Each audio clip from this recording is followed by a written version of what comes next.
네, 민심을 읽고 여론을 분석하는 시간입니다. 민심 저격수 윤희용 오피니언스 대표, 김봉신 메타버스 부대표 나와 계십니다. 어서 오세요. 네, 안녕하십니까. 네, 내일이면 비상개업 1년이 되는 날인데요. 관련해서 여론조사들이 나왔습니다. 먼저 중앙일보 한국갤럽 조사인데요. 비상개업 선포가 내란죄인가라는 질문에 맞다 아니다를 물은 거죠?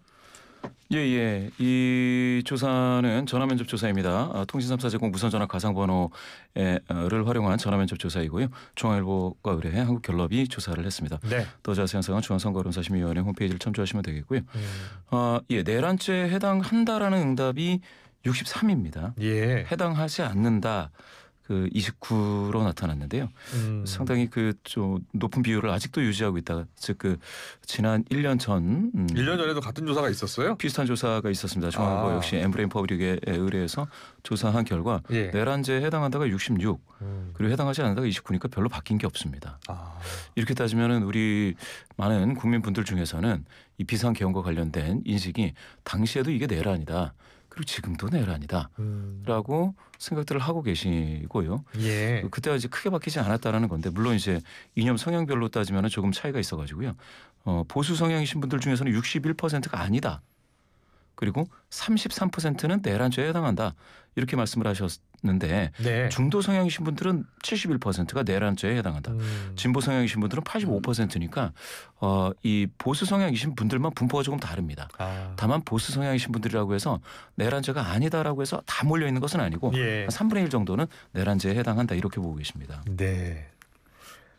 이게 격차가 이제 큰 편이라고 보이긴 합니다. 이제 보수층에서의 부정하는 의견들이 있긴 합니다만은, 그래서 국민들이 전반적으로는 이 비상계엄에 대해서 역사적인 어떤 단죄해야 된다는 의식 좀 명확히 좀 일관되게 가져오고 있다, 이렇게 이제 볼 수가 있는 것이고, 이것이 어떤 일시적인 정치적인 논란이 아니라 어쨌든 헌정 질서를 어떤 파괴하려고 했던 행위였다라고 하는 데에 대해서는 국민들 대부분이 다수가 좀 공감을 일관되게 해오고 있는 그런 여론 아닌가 분석할 수 있을 것 같습니다. 그래요. 예. 비상계엄 이후 정치가 더 양화됐는가라는 질문도 있었어요. 예, 그렇습니다. 같은 조사입니다.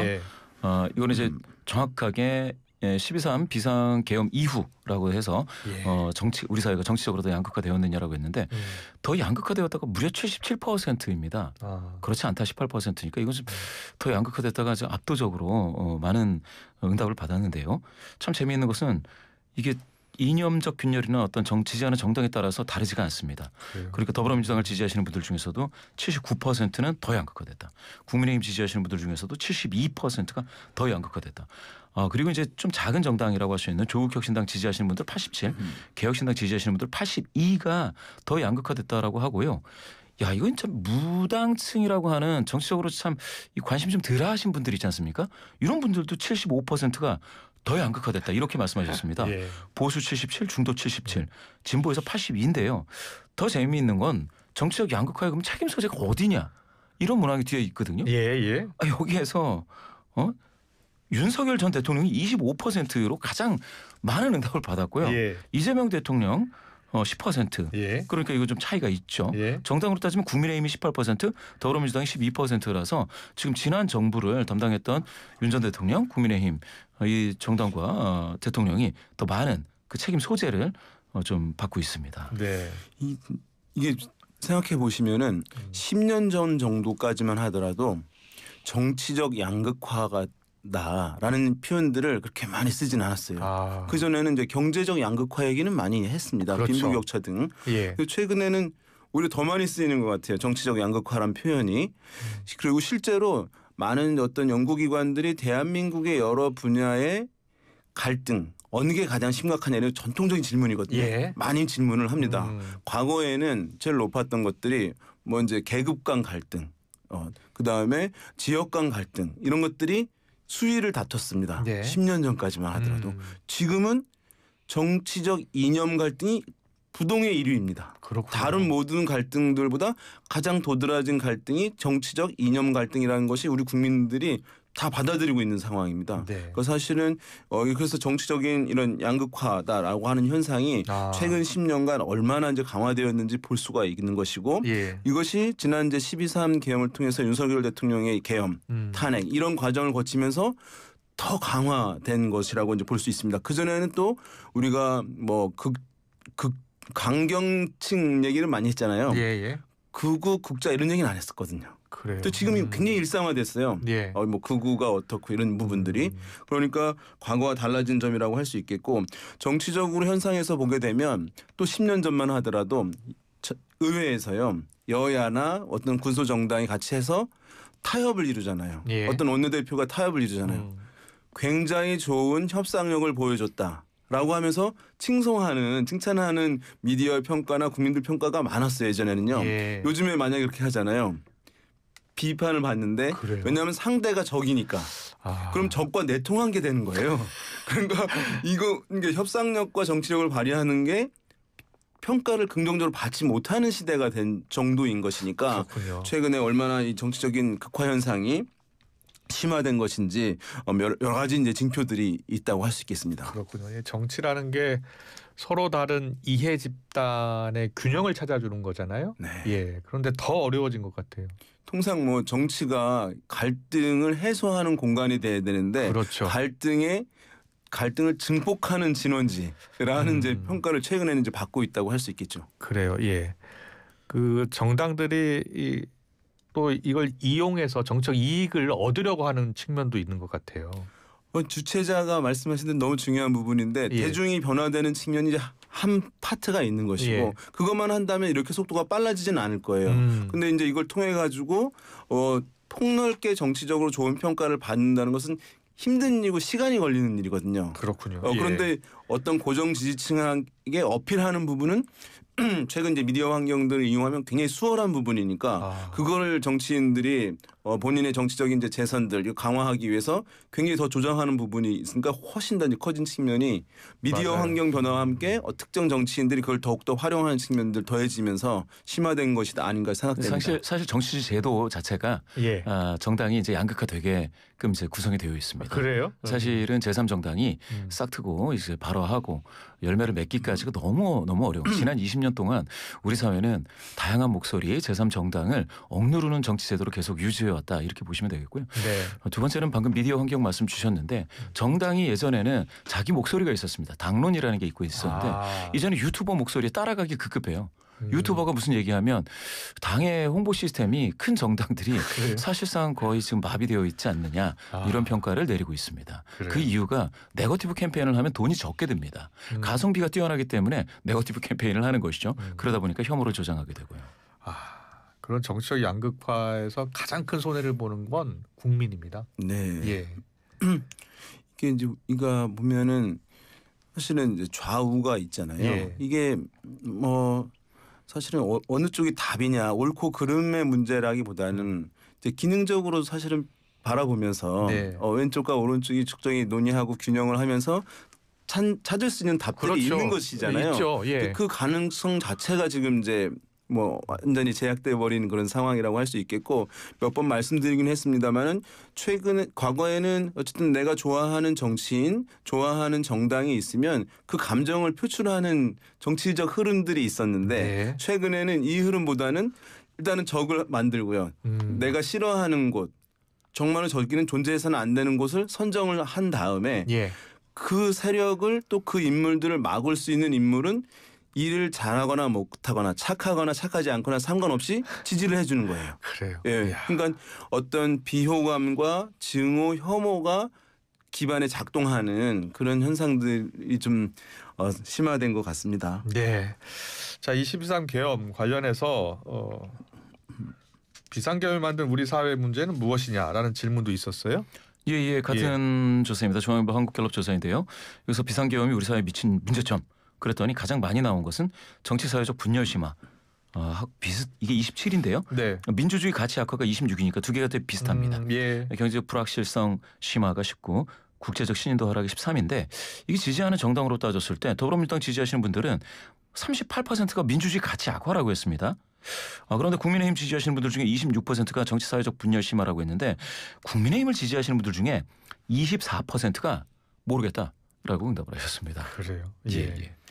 이게 보면은 이제 뭐 진보 성향층에서는 이제 민주주의 가치가 이제 약화된 것에 대해서 이제 이 사안을 본질적으로 보는 흐름들이 강화할 수밖에 없을 텐데 이게 그냥 분열, 정치 사회적 분열이 심화된 것이다. 이제 이렇게 얘기를 하게 되면 이 시각에는 어떤 게 있냐 하면 지금 계엄과 관련한 탄핵과 관련한 이 부분들이 어떤 근본적인 문제라기보다는 정치적인 세력의 쌍방의 대립 가운데 발생한 문제다라고 하는 시각들이 이제 있는 부분이 있는 거예요. 그래서 그래서 보수층 중에서 일부분들이 어쨌든 아까도 보셨지만 뭐 이게 내란이 아니었다 이런 기류들 연동되어서 좀 보는 시각들 연결되는 것이다 할 수 있겠습니다. 예, 뭐 비슷한 조사인데 MBC 조사도 있네요. MBC 코리아 리서치 인터내셔널 조사는 어떻게 나왔어요? 예, MBC 코리아 리서치 인터내셔널 조사는 요거는 이제 온라인 패널 조사이고요. 온라인 패널 조사는 뭐예요? 온라인 패널 조사는 코리아 리서치에 나는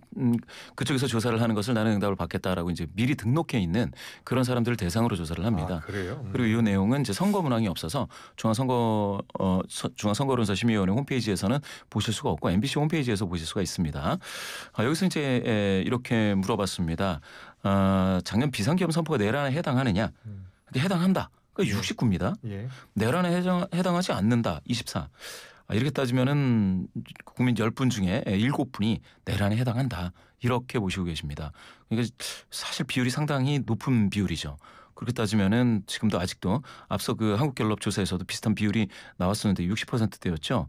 그런데 이번에는 69니까 더 많은 많은 비율이 나타났는데 내란에 해당이 된다라고 응답이 되고요. 여기서도 이제 보수 성향이신 분들 중에서는 53%는 내란에 해당하지 않는다. 그런데 44%가 내란에 해당한다고 그렇게 보셨습니다. 그러면 보수 성향이신 분들 중에서도 이게 분산이 된다라는 것이죠. 중도 72, 진보 90% 내란에 해당한다라고 봤습니다.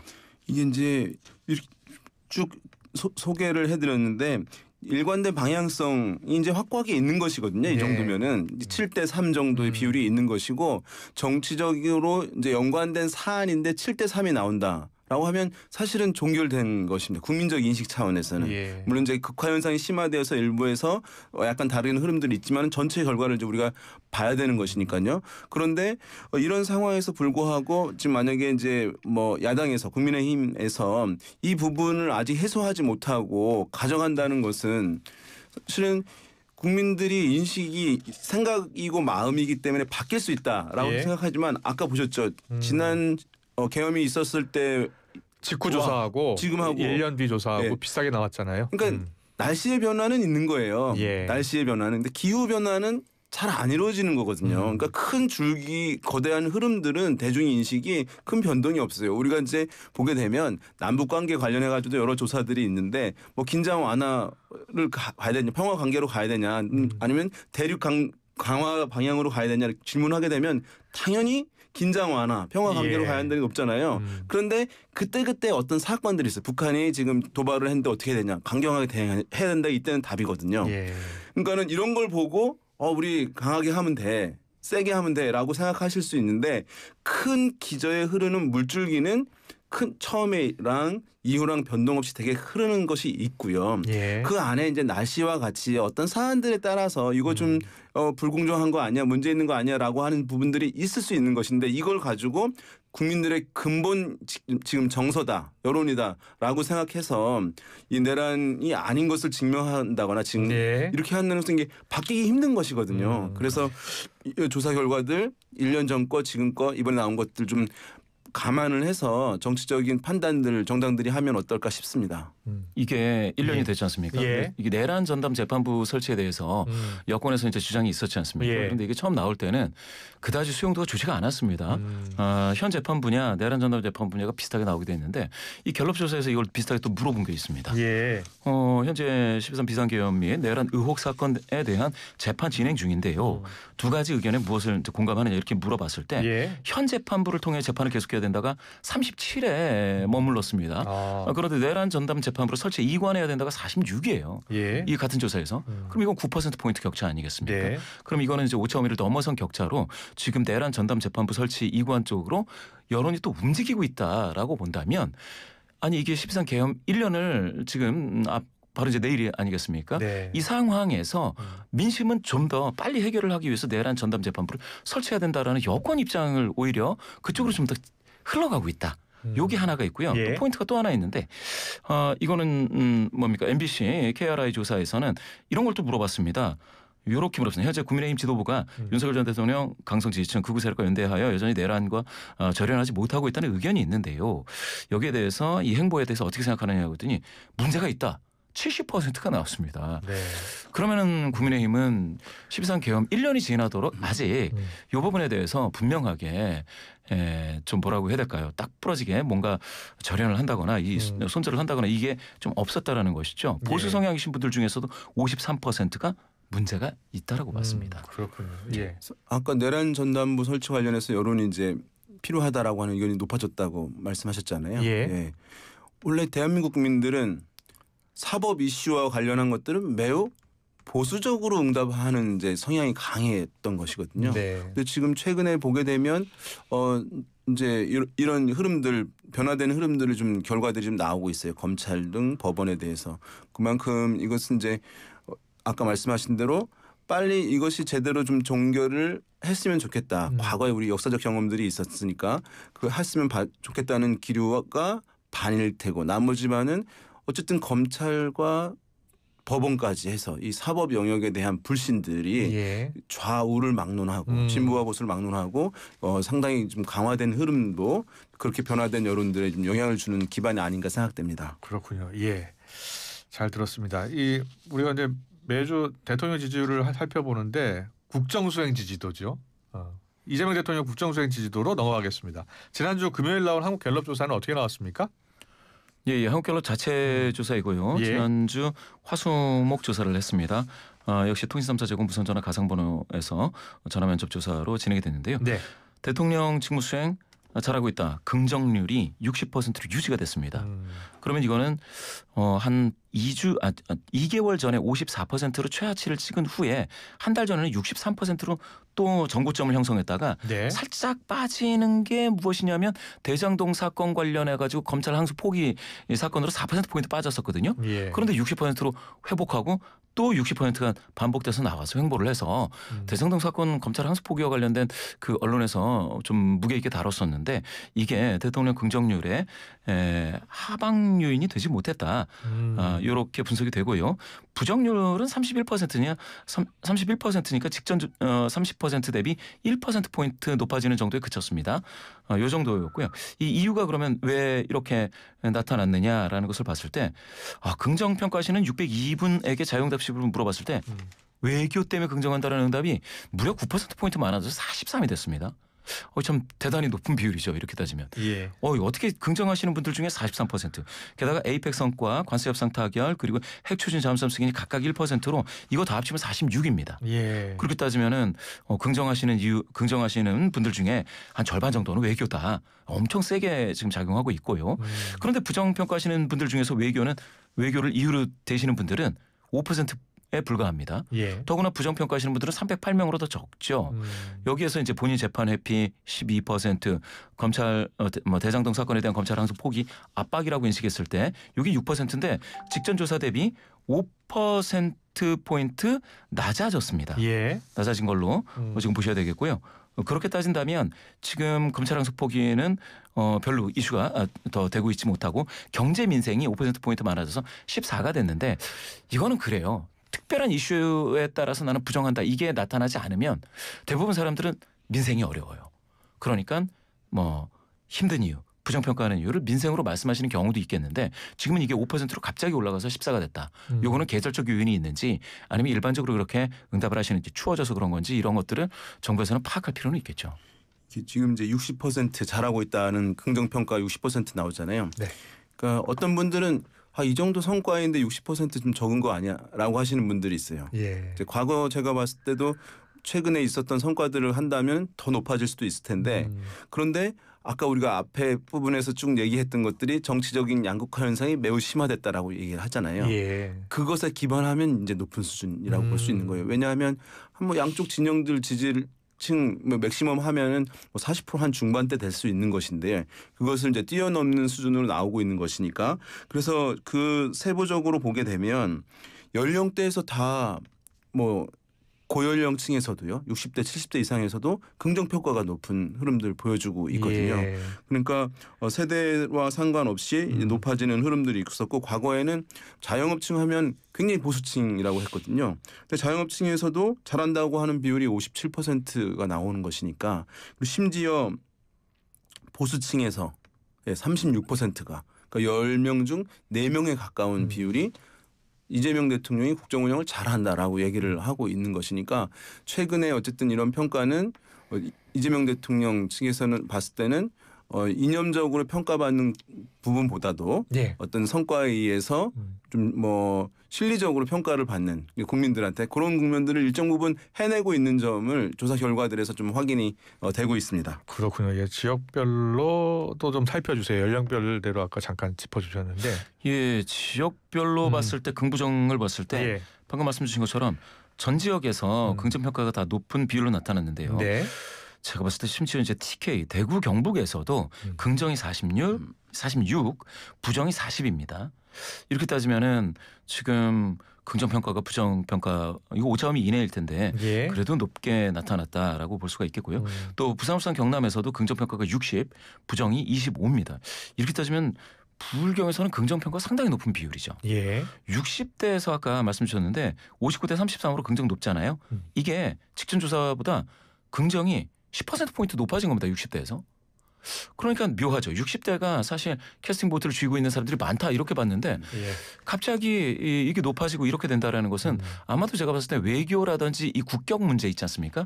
이런 부분에 대해서 60대는 좀 더 민감하게 반응한다라고 봐야 되지 않겠느냐. 예. 이렇게 볼 수가 있겠고요.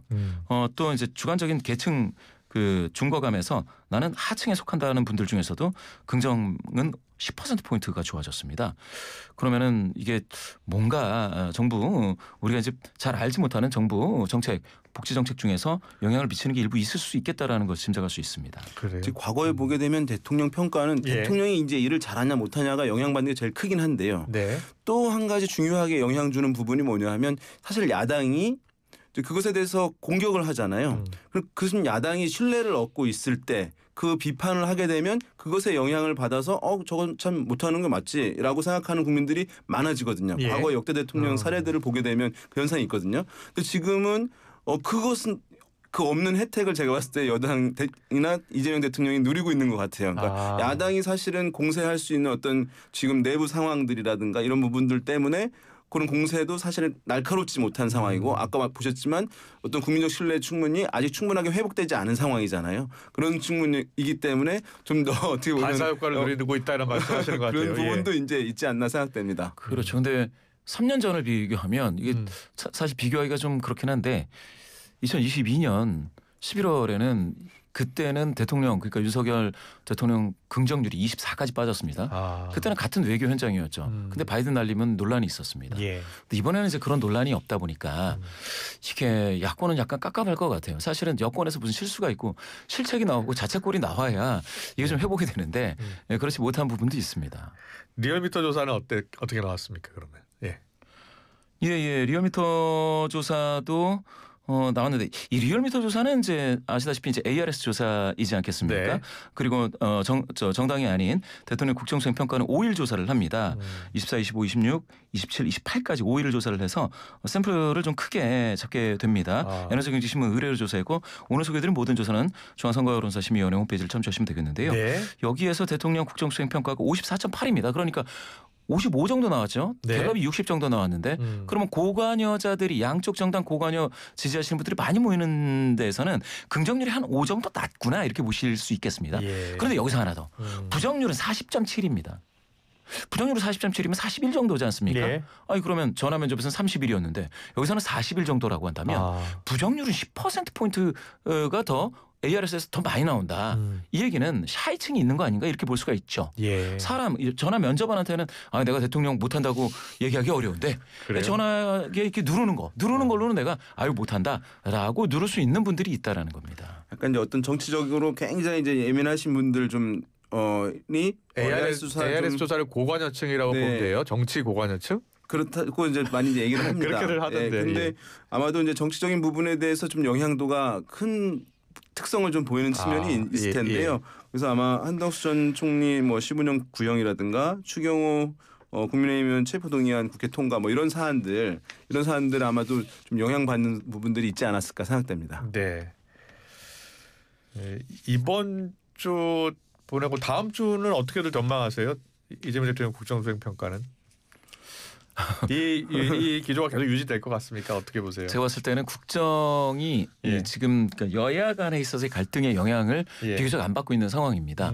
그런데 여야 간에 있어서는 계속해서 논란이 있고 네. 그리고 또 한 가지가 있다면은 국정을 봤을 때는 오히려 12.3 계엄이라든지 이제는 계엄 이후가 되죠. 계엄 이후에 1년 전에 그 추웠던 여의도 이런 현장이 계속해서 언론에서 노출이 되고 12월 17일 날 국회에서 탄핵안이 가결됐습니다. 그 과정까지 본다면 대통령 긍정률은 이제 하방 압력을 받기보다는 오히려 대통령이 좀 잘한 게 있으면은 상방 압력을 받을 가능성은 있습니다. 그렇군요. 예. 제가 봐도 이제 12.3 계엄 조명이 집중적으로 아마 좀 이루어질 것 같습니다. 그것이 이제 아마 이재명 대통령의 국정 수행에 뭐 긍정 부정 떠나가지고 좀 비판적인 부분들을 굉장히 사실은 차단하게 하는 효과들이 일정 부분 기간 동안 있지 않을까 생각됩니다. 네, 잘 들었습니다. 윤희용 오피니언스 대표, 김봉신 메타보이스 부대표와 함께했습니다. 잘 들었습니다. 고맙습니다. 감사합니다. 감사합니다.